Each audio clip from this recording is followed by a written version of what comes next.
Facebook కొత్త వివాదానికి కారణమైంది. ఫేస్బుక్కి సంబంధించి మనం ప్రైవేట్గా చేసుకునేటువంటి మెసేజ్లు ఉంటాయి కదా, మెసెంజర్ ద్వారా దాంట్లో మెసేజ్ల ద్వారా ఆ సమాచారాన్ని నెట్ఫ్లిక్స్కి అమ్మింది అన్నటువంటిది ప్రస్తుతం అంతర్జాతీయ మీడియా ఫోకస్ చేస్తున్నటువంటి అంశం. Facebook gave Netflix all your private messages in exchange for your Netflix watch history. $100 million.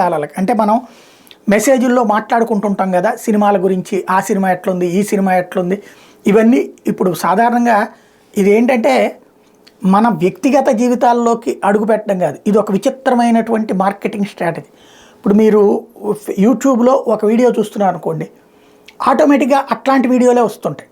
లేదా మీరు ఒక మెడిసిన్ ఏదైనా చెక్ చేశారనుకోండి, మీరు ఫేస్బుక్ ఓపెన్ చేసినా అట్లాంటి మెడిసిన్ అడ్వర్టైజ్మెంట్లు మీకు వస్తాయి. లేదా ఏ ప్రోడక్ట్ చెప్తే అవే అడ్వర్టైజ్మెంట్ మీకు వస్తాయి. ఎందుకు వస్తున్నాయి అంటే మీరు మాట్లాడుకున్నది మీకు సంబంధించినటువంటి ఇండివిజువల్ ఇష్యూలో వాళ్ళు జోక్యం చేసుకోవట్లేదు అంటూనే మీరు మాట్లాడుకునే అంశంలో ఉన్నటువంటి ఆ కన్సర్న్ పర్టికులర్ పాయింట్ని వాళ్ళ ఆల్గారిథమ్స్కి యాడ్ చేయడం వల్ల ఆ కన్సర్న్డ్ అడ్వర్టైజ్మెంట్లో డిపార్ట్మెంట్కి వెళ్ళిపోతుంది. వాళ్ళు వెంటనే మీకు పంపించేస్తాం ప్రారంభిస్తారు. అట్లాగే నెట్ఫ్లిక్స్కి ఇప్పుడు మనం పర్సనల్గా మాట్లాడుకున్నప్పుడు ఈ సినిమా బాగుంది, ఆ హీరో బాగున్నాడు, ఈ హీరోయిన్ బాగున్నట్టు ఇప్పుడు అవి మనకి ఇక్కడ వీళ్ళు ఆ సినిమాలు పోస్ట్ చేసేందుకు అంటే మనకి పాస్ చేసేందుకు కానీ నెట్ఫ్లిక్స్ వాళ్ళు వాళ్ళకి డబ్బులు ఇచ్చారు అన్నటువంటిది తాజాగా బయటపడుతుంది.